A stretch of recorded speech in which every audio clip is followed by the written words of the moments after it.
أهلا وسهلا بيكم. أتمنى إن أنتوا تكونوا بخير وبسلام. كل سنة وأنتوا طيبين، ويا رب 2025 تبقى أحلى عليكم من كل السنين اللي فاتت. فيديو النهاردة هكلمك فيه على خطوتين تعمليهم علشان الفاونديشن بتاعك لما تشتريه يطلع مظبوط عليكي. الخطوتين اللي هتكلم فيهم دول لازم يبقوا ثابتين عندك. بعد كده هتشتري أونلاين، لازم تعملي ده. هتشتري من محل، برضو لازم تعملي الخطوتين دول.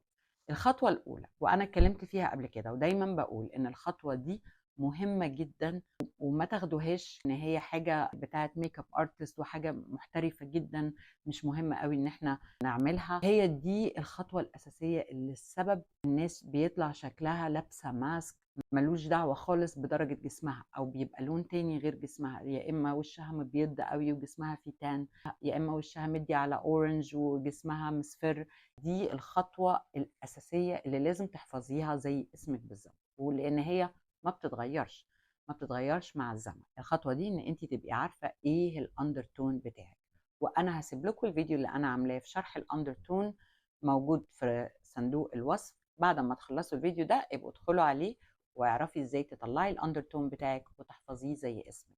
جنب الاندرتون بتاعك لازم تبقي عارفه درجه بشرتك.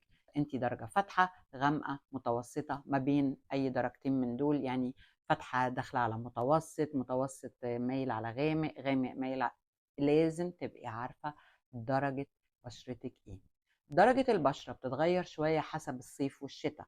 يعني في الصيف بنبقى اغمق شويه لما بنتعرض للشمس، لكن الاندرتون ما بيتغيرش. اما في الشتاء بنفتح شويه لان الشمس بتبقى اهدى علينا، او ما بنروحش البحر وما بناخدش تان، فدرجتنا بتبقى افتح، او بتبقى هي الدرجه الاصليه بتاعتنا، لكن الاندرتون بيفضل زي ما هو ما بيتغيرش. فانت الاندرتون بتاعك ثابت.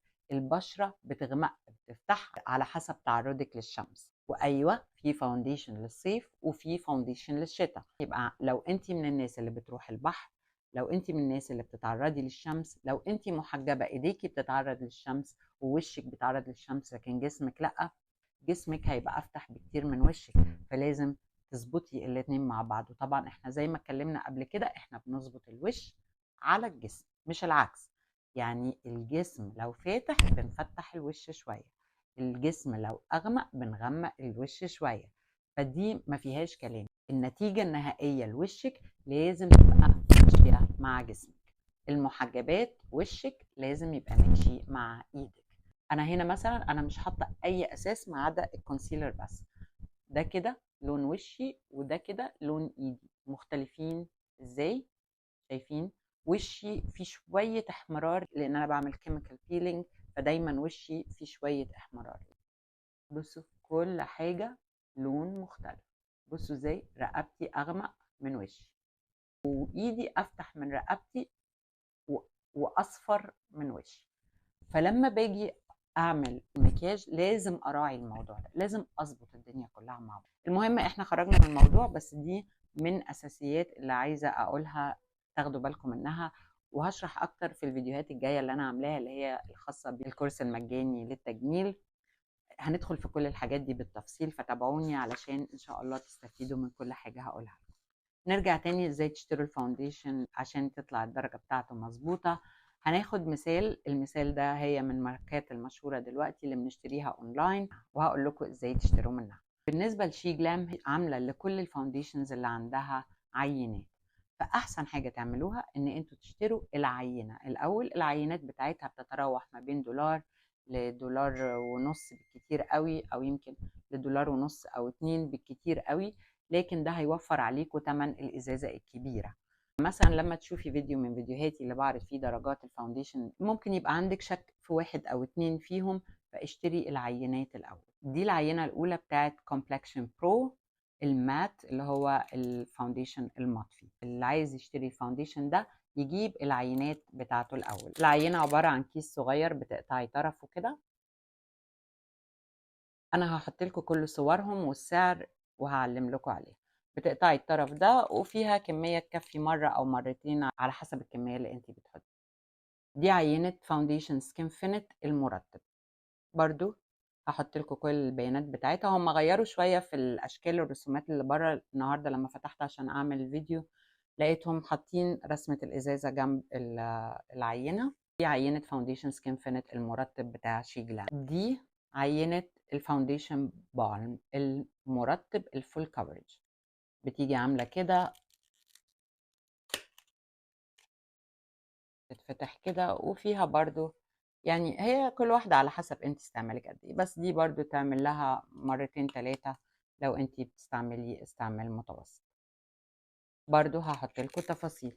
بالنسبة للفاونديشن سكين ماجنت الهاي كفرج، دي العينة بتاعته هم عاملينها كباليتا فيها اكتر من درجة، هم عاملينها على حسب درجة البشرة، من اول افتح شوية لغاية الاغمق، بيبقى فيها الست درجات وكمان اندرتونز مختلفة. لكن اكيد انت مش هتستعملي الستة، انت هتستعملي الوحيدة اللي فيها الاندرتون بتاعك.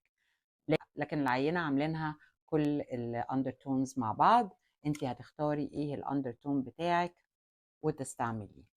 بالنسبة للفاونديشن الباودر هم مش عاملين منه اي عينات، لكن برضو هسيب لكم رابط الفيديو بتاعي، هتحاولوا على قد ما تقدروا تعرفوا ايه المناسب ليكم في الدرجات اللي انا عرضها، وهي دي اللي تجيبوها. يعني دي الوحيدة اللي ما فيهاش منها عينات.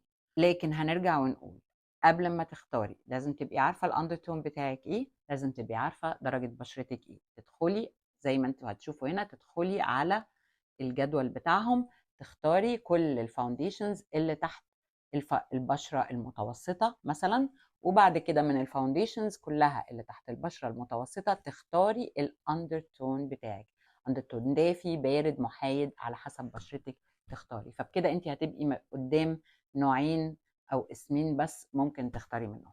طيب لو انا مش بشتري من شيجلام او مش بشتري اونلاين، اعمل ايه؟